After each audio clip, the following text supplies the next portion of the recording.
And we're back. Welcome back to Sympathy for Kings, a rich man's podcast. I am your host, Ian, and today I have a very special guest. He is a minister, educator, and is running for state representative here in Cleveland. So, without further ado, Vincent E. Stokes II. How are you today? I am well. How are you, brother? Can't complain. Thanks for asking. So, before we get into why we're here today, I just wanted to give the audience a little bit of background on you. Can you explain, who you are, where you come from, and all that? I sure can. My name is Vincent E. Stokes II. I grew up in the Cleveland Heights area. I grew up in Cleveland Heights. Uh, Grew up with my grandmother. My grandmother reared me and my four other siblings. Uh, Sadly, I am a product of the crack epidemic. So, drugs and drug addiction was both Yeah. my parents were addicted to drugs, and as a result, my grandmother, my maternal grandmother, reared me and my siblings together. She took all four of us. She retired early, and she reared us. Grew up uh, from kindergarten until I dropped out in the 11th grade in Cleveland Heights School District. Um, After I dropped out of 11th grade, just started doing some wild, crazy stuff. I was bad. So, man, just a horrible person, honestly, at that point in my life. And turned it all around, went to school, went back to school, got a high school diploma, went to college, got a few degrees, and now I'm a teacher in Cleveland Metro School District and running for state representative in District 22. That's quite a transformative journey there. That's over the course, like, how long did that transformation take from being just kind of wayward to getting yourself on the path? 1919, yeah. My life shifted in another direction. Maybe 18. Yeah, 18. I accepted my call to preach when I was 18. 18 years old. Uh, as a matter, I tell this story often. It was Otis Moss's grandson, Kevin. Kevin got killed in 2004, in June of 2004, and I remember sitting at his funeral at E.F. Boyd & Son on 89th and Cedar. And Otis Moss III, his uncle, did the eulogy. And I remember it was like no one was in the room except for me and Otis Moss III. It was like he was talking to me, talked about not letting Kevin's death be, how is going to use this death as a way to get the glory. It was a very deep, meaningful eulogy.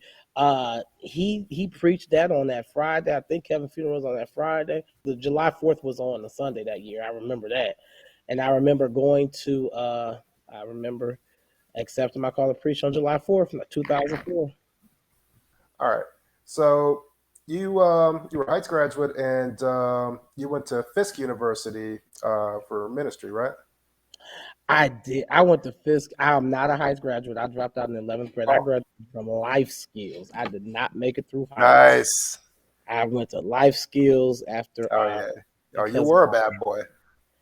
I was bad. I was terrible. It was Yeah. actually Mr. Black, our principal, who told me I would never go amount to nothing. That was the last day I went to school at Cleveland Mm. Heights High School.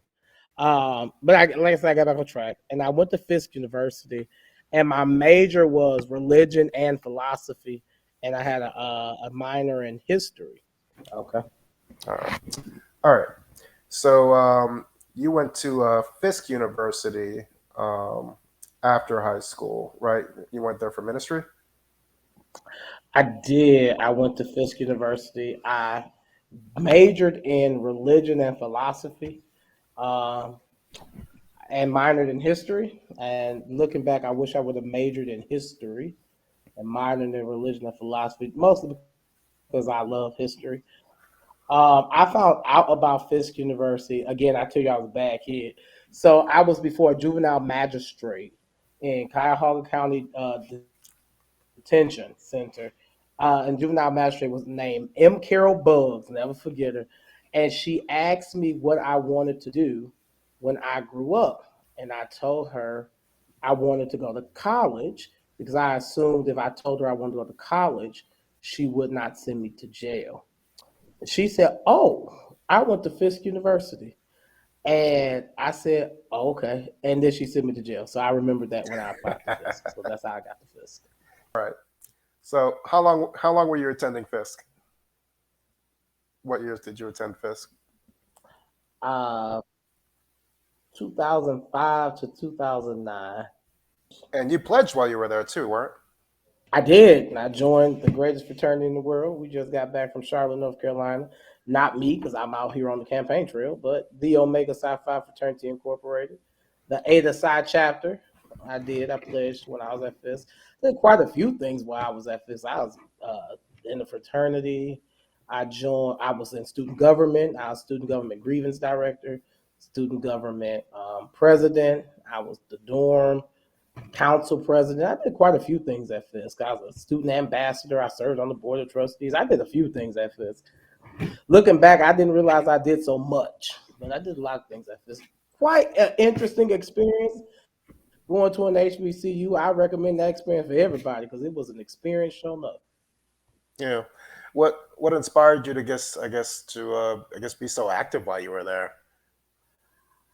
Well, backstory quickly.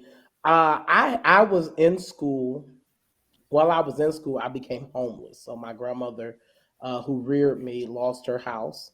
She was taxed out of her house. She couldn't afford the taxes, and inadvertently, her house went into foreclosure. So when my grandmother moved, my freshman year at this, my grandmother moved. The only place I had to go was school. So I tried to do all I could to stay in school. And as a result, I got a scholarship every year because I realized if I wasn't in school, I wouldn't go have nowhere to stay. So I got involved in a lot of student organizations uh, because I knew I needed to be able to pay for room and board, and I knew I was going to need somewhere to stay in the summer. So doing all of those things afforded me both of those opportunities. I got room and board for free, and I got to stay in the summer. So. Okay. So it was out of necessity at first. You know, in part. So I remember being the dorm council president. I remember thinking to myself when I was going through this process, why am I doing this? Why am I doing this? And I just remember constantly saying, why am I doing this? And I really don't want to do this work. I really don't. And then something reminded me, oh, you need to pay for school. So that's why I did it. The time came to run for grievance director. To be grievance director, the grievance director was the person took all the issues that was going on in school. Now I had a whole lot of issues, and I was one who was willing to stand up and fight. No one told me to run for grievance director. I just randomly ran for it, honestly, and I won. I actually ran for it while I was online pledging Omega, and I was very shocked that I won. I won by 6 votes, and I just rocked out being the grievance director. I mean, I was getting new benches on the yard. When I was grievance director, we had a F. Our cafeteria got an F twice, so I was influential in being able to switch out the food vendor on campus. I found a great joy in that. Are you related to Louis Stokes? I get this question every I was just at a birthday party earlier today with Cordell Stokes, which is Carl's son. And I this is what I tell everybody. My daddy said we was related to the Stokes, the Cleveland Stokes. Now that's what my daddy said. But my daddy said a whole lot. So until today, I had never met any of them. Okay, fair enough. All right. So why ministry? What pulled you to that? I never wanted, listen, I wanted to be petition. I wanted to do. You can tell me from the age of 6 until I was about 18. I wanted to be a mortician. I was going to embalm people and prepare their bodies for burial. You can tell me I wasn't going to be a mortician. Um, I would say at this age, at 36, I felt a call to preach when I was 6. and I didn't really know what that was. I didn't know how to express that. I didn't know what it meant. And my grandmother, who comes from a line of preachers, her daddy was a preacher, her granddaddy was a preacher, her great granddaddy was a preacher. Two of her brothers were preachers, so just a long line of preachers. She kept saying, even when I was a little kid, "Oh, he gonna be called a preacher, gonna be called a preacher." I didn't know what none of that meant. I wasn't trying to hear none of that. I wanted to live my life and do what I wanted to do and be great. So it wasn't something that I wanted to do. Uh, Larry W. Howard, the pastor of Greater Abyssinia, not Greater Abyssinia, sorry, the pastor of the historic Greater Friendship Baptist Church, told the story about when he was called to preach. His daddy told him, "Beat it if you can." And I resonate with that. It's not something that I wanted to do. I wanted to be a mortician. I felt called into this ministry by God. Gotcha. All right. So, what inspired you to kind of get involved into public work, into politics? Oh, politics. Starting off, I always knew I wanted to run for something. Now, I didn't Hmm. know what I was gonna run for. And at one point in my life, during the last decade, I moved around a lot. Let's see, I graduated from Yale and moved to LA. I moved to LA. Uh, then I moved back home because my grandmother was Asian. I was like, I need to be close to my grandmother. My grandmother was like, "Go and live your life, bro." So I left. I left uh, Cleveland and went back to Nashville. Was an adjunct professor at Fisk University, doing some great work in Nashville. Then I got married, or then I got engaged, and my then fiance was like, "You need to move here."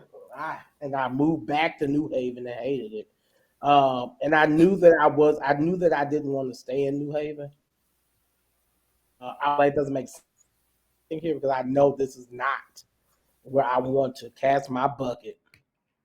So we moved back to Cleveland in 2017, and I knew I was going to run for something in Cleveland. The issue was where were we going to live on a consistent basis. So after I bought my house in 2018, um, I was like, well, it's time to run for something, and I tried my hand at running for University Heights City Council. Yeah, I uh, it was my first time out. I did not get enough signatures on my petition. I did get enough signatures, but the one of the lines was messed up, so all of them got kicked out, so I couldn't get on the ballot. So that was in 2019. Yeah, 2019, Hmm. and I was like, oh, well, state rep is coming up, so I'll run for state rep. Really just random. And I ran in 2019, going to 2020 during COVID, ran against an incumbent, and simultaneously, while running, or simultaneously rather, I was doing advocacy work. I actually just got off a phone call about it with a nonpartisan voting advocacy project called Vessels Vote, and I really enjoyed that work. And I was like, this is cool. I really enjoy it, and I really did enjoy it. So I was like, so if me running doesn't work out, I'll just do this. And me running didn't work out. I lost. It was again in the midst of COVID. So I wasn't going to go again. I wasn't going to go back into it. But I took my students. I'm a teacher in Cleveland Metro School District. Took my students downstate on November 17th, 2021, and they were actually passing House Bill 99, and House Bill 99 armed. And I remember riding back from Columbus, and my students like, Dr. Stokes, is this bill going to mean that you all gonna have guns in schools? I was like, probably. This is a Republican-led house. This is a Republican-led bill. I was like, I do all I can to keep you safe. Now my students already are violence. Two of my students were killed. One was killed walking back from the Boys and Girls Club, and the other one was killed by another student. So they deal with the trauma um, and the secondary trauma of gun violence on a daily basis. So it really triggered them when you talked about having guns in schools, when you talk about teachers. So Yeah. that's what propelled me into running this round go. And when I got in this race, it was nobody in the district because Janine Boyd was term limited and no one was running. Then the Republicans gerrymandered these districts up so now we have three people running in a race in a very gerrymandered district that goes all the way from East Cleveland to Warrensville. So that's how I got Hmm. in. Yeah. Well, while we're on the subject, like, what are your thoughts on the idea of teachers having firearms in school? I'm against it wholeheartedly. I have enough to deal with when dealing with manifested behaviors in classroom, social emotional aspects of this children behavior, grading, high stakes testing, being therapists, Dr. Stokes this, Dr. Stokes that, putting more on the teacher in the classroom. And you talk about arming teachers, that makes no sense to me when we have security guards who have training who don't carry guns, who have been trained professionally in the securing of buildings. They don't have guns, but you give it to teachers, and that's, to me, is asinine. I don't think that's something that we need to be doing. I agree. I agree. Yeah, it's a weird, interesting world we're ushering in here. Yeah. Yeah, when we were at school, I never thought we'd live to see anything like this. Like it's like every political satire or sci-fi flick we watched growing up is just like coming to life all of a sudden. Yep. Yeah, You're absolutely correct. definitely. So for those that aren't familiar, can you explain on a high level like what a state rep actually does? We know government is broken down into three tiers. We know it's local government, that'll be your mayor, state government, which is your governor, and national government, executive branch is the president. So on the legislative side, so when we look at three branches of government: judicial, legislative, executive. So we know the local executive is the mayor. But on the state side, when you look at the legislative branch, that's the state representative and the state senators. Those are the people who work together to write the laws for the state of Ohio. So that's what the state representative does. They write laws for the state. So when you look at laws coming in, when you look at House Bill 99, right, which is what armed teachers, that was a bill that was sculpted by a legislator. It was sculpted by two legislators, as a matter of fact. Neither one of them were teachers. One of them, I think, had one of them primary business or primary occupation before was they had a business watering down houses. I think that's what his job was. He would water down steam blow houses. But this is the person who was elected, and in his election, he's now writing policies. The armed teachers, which in my mind makes absolutely no sense. Gotcha. Now, now state representatives, like, is that partisan politics, or is that like a whole, or are they away from that?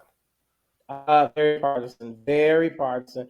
The state house in Ohio is gerrymandered, and it is a Republican supermajority, and it's a supermajority because they gerrymandered the map. Okay.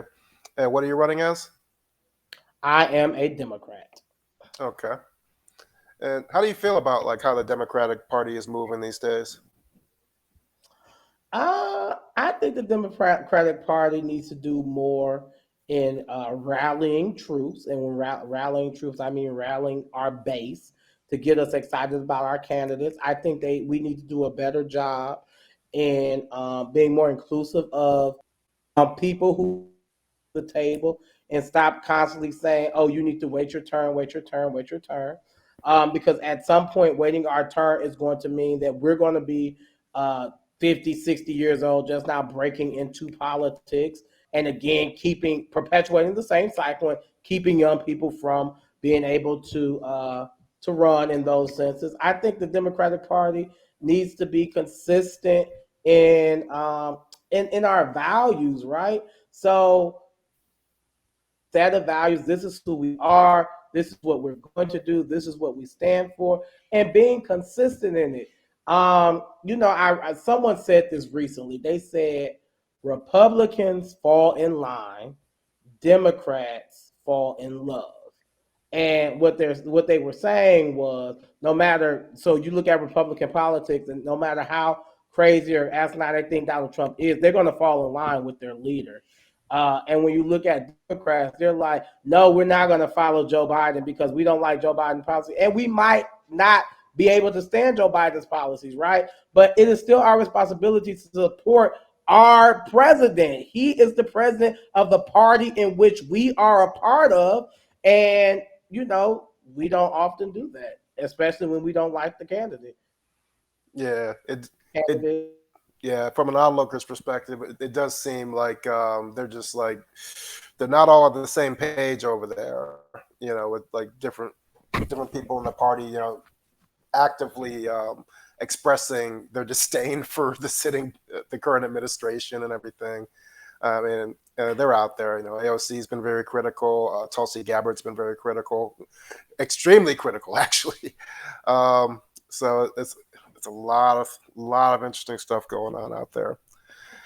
Okay, so talk to me about the key issues that you're running under. I understand you're focused on medical reform, youth advocacy, education reform, equitable employment rights, state pension reform, and information access. So what I guess what inspired you to tackle those particular issues? So I'm going to deal with three of them, right? So when we look at medical reform, we're looking at Medicaid, and my grandmother, who is now 89 years old, lives with me. And as a result of her living with me, she's able to afford medicine, and she doesn't have to necessarily pay for, pay the high cost of rent. As we know, rent continues to go up. If my grandmama didn't live with me, guess what? My grandma wouldn't even be able to afford to pay for medical and pay for Medicaid. We're talking about extending the poverty line, right? Making it higher, which is a state thing. You can make the poverty line higher when you're extending Medicaid to allow people who might make, let's say, $1,200-$1,300 a month, and because they make that, they don't qualify for Medicaid. So now they have to pay for these things, and it really takes their income down significantly. So definitely Medicaid, extending the poverty line for Medicaid. Another issue, especially which is very apropos when we think about the city of Cleveland Heights, the city of University Heights, the city of Shaker Heights, we're talking about some of the highest property taxes in the state, not even the city, in the state of Ohio. And that's directly connected to how we fund schools, which the Ohio Supreme Court has deemed is unconstitutional. We cannot solely support schools off of property taxes. And that's one of the reasons why my grandmother ended up losing her house, because she was taxed out of her house, because the property tax continues to go up year by year by year. And we want our students to have access to great education, and you juxtaposition that to a city like East Cleveland. East Cleveland property taxes don't even yield the amount of money that a Cleveland Heights property tax. So that's another injustice. And all of this is talking about equitable funding in education. And the state should be funding education equitably and not rely upon property taxes alone. They need to do something in regards to paying for education. So that's one part of it. Medicaid is one part of it. Another part of it is if a first-year teacher is pregnant, let's say she gets out of school and she's pregnant, she gets her first job as a teacher, first-year teacher. By the time, let's say she has the baby in December, she doesn't have enough sick time. She probably doesn't even have 5 sick days, right? If she's just now starting, she doesn't even have 5 sick days. And she has to use those sick days when she has her baby. And now she has to decide, how am I going to pay my rent and take care of my baby? How can you do both of them? We need paid parental leave, period. And paid parental leave will really solve this issue, this aspect in regards to paying people and providing a safety net for the middle class. Gotcha.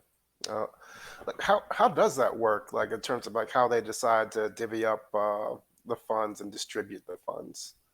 Uh, do you Budget know? committee, and people fund their pet projects. People fund the things that they value. If you value mental health, you're going to fund it. It's just how you value things and how those values play out in the funding process. Gotcha. Okay. All right. Switch tracks a little bit here. So, do you have any like political inspirations? Do you have like a favorite politician or politicians? Um, I think Barack Obama's pretty dope.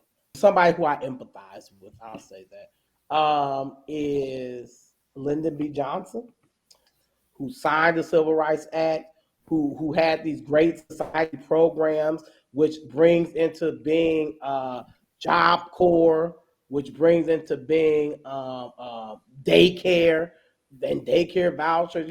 He does a lot, and he's willing to take political chances, right? Recognizing that if he signs a Southerner, he's a Southern Democrat, and he recognizes if he signs these civil rights acts, he says even on national TV, we shall overcome the hallmark of the civil rights movement, right? He says Hmm. that he says I will probably lose the South, he said, for a generation, for the next 100 years or something like that. And that's in essence what happened. And he signs these acts, and he really advances the agenda of civil rights in America. And I don't think he gets enough credit. Yeah. Uh, do you believe now what people are saying that he was like a closet racist, or you think that's a all Closet. I smoke? think he was very much so a racist. Yeah. Yeah, I don't think the closet. I think it was very much so. I think he was Okay. empathetic towards black people because of the black people who worked for him and worked for his family. Okay. So, what do you, I mean? I don't. I'm not much of an historian, but what do you think? What do you think inspired him to actually go through with signing the Civil Rights Act? There's a story that is told about Johnson, and he had some dogs. And I forgot who told me this. It might have been my philosophy professor. And he said he had this older couple, a man, and they would drive the dogs from Texas to DC, Hmm. and they explained to him when they're driving the dogs. The wife says, and I'm paraphrasing, Sure. using pseudonyms because I don't remember the names of these people. When Clarence is driving and Clarence lets the dogs relieve themselves, Clarence has to relieve in the field too because no one lets us use their bathrooms. Right. So if that story be true, as it was told to me, I think that when you think about people who have been in the trenches with you, Lyndon B. Johnson, I think was born 1908, something like that, Hmm. uh, maybe 1896, I forgot. But Yeah. these people have been loyal to you, and they feel like they could treat you that way, but not necessarily the rest of the world. Okay. That's interesting. All right. So the world was set ablaze recently with the Supreme Court's overturning of Roe v. Wade. What was your reaction to that when it happened, when the news came out? I think I was in states convention, if I'm not mistaken. I was in doing something active in ministry, and I remember. So back up to May because we knew this was coming down the pipeline in May. When it was a leak at the Supreme Court, I remember thinking, we going back. I remember thinking, Americans' transmission must be broken because we keep going backwards, right? We just keep going backwards. And you're talking about going back to the wild, wild west days of women reproductive health, where people, Right. um, have to go find back alley doctors to perform, make sure you Yeah. got those free papers. And if you show up pregnant, if you're not pregnant the next day, we're doing an investigation. It's really like McCarthyism 2.0 in a sense. Legislating, and I always preface this issue in regards to, it's because it's not at all about a baby, or is not in law about being pro-life. Because if these people were pro-life, when people have the children, their policies would be in place to support them when they have the children. Yeah. So it's not about being pro-life. Well, It's if we were about pro-life, we'd have better health care in this better country. healthcare. We wouldn't kill people to teach people not to kill people. We're not pro-life. It's a red herring in reality. Yeah. It's really about having control over somebody's body, right? Us telling somebody that what they can and cannot do with their body. And I always talk about the inverse of it. If I wanted to have a vasectomy, I would be quite upset if I could not have one. Right. We don't tell men they cannot have vasectomies. Why do we tell women that they must have children, or must carry to term a child if they don't want to do that? That's their body, and if you don't like abortion, don't get one. That's my position. Right. Gotcha. Cool. Now that this has been handed down on the federal level, like what can be done to support women's reproductive rights on the state rep level? Anything? Oh, a lot of stuff. Each state, in the words of the old church, the deacons of the old church, each church holds their own keys. Each state holds their own keys, and each state can put in place policies, procedures, and laws, legislation that will protect women's body autonomy. And the state of Ohio has proven, especially the governor of this state has proven that he is not interested in protecting women's bodies in that ways. The ink had not dried on the decision before they put in place a policy that ended up making a 10-year-old child who was raped, let's just call it what it is, because 10-year-olds can't consent to sex. A 10-year-old who was raped had to go over to the state of Indiana in order to get an abortion because she was a few weeks or a few days outside of the clause that they said you had to be in. So the state continues to prove, at least the people who are in control downstate, that they're not interested in reproductive health for women. They're not interested in it. And that's why we need to send people downstate who will stand up and say, this is a person's right to choose what they do with their own body. Why should the people vote for you next week? You should vote for Stokes, because a vote for Stokes is a vote for progress and change. I am not a career politician, and to some that might sound crazy, but I'm not. I am a person who cares about the issues in my community. I'm a person who will be willing to fight for the issues in my community. I am unbought and unbossed. You're not going to buy my vote. You're not going to be able to lobby my vote. What I stand on, and I stand firm in it. That's why I have been endorsed by common people and not career politicians, because the common people are in the field with me, in the trenches with me, working with me, and me working with them to bring about positive change in our community. So a vote for Stokes is a vote not for a career politician, but a vote for a caring person who's going to fight for the change that we need downstate. That's why you vote for Vincent E. Stokes II, because he's a fighter. And when you see a good fight, you ought to get in it. Dope. Where can the people find more information on you, man? You can go to my website, www.vincentestokesii.com. That's www.vincentestokesii.com. VincentEstokesii.com. Okay, very good. I'll make sure I have that information in the description of this video as well. All right. Appreciate Well, it. I appreciate you taking the time out to do this with me, man. I know you're very busy. I am busy these days. I'm knocking on doors and whatnot. Yeah, absolutely. All right. Well, as always, my good people, if you've made it this far in the video, by all means, put a like on it, share it on your social media, anywhere you can.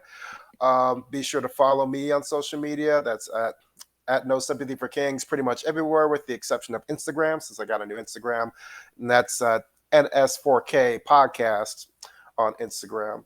And make sure you subscribe to the YouTube channel as well. And as always, my good people, a lack of discipline may cost you your kingdom. no sympathy for kings. Take care.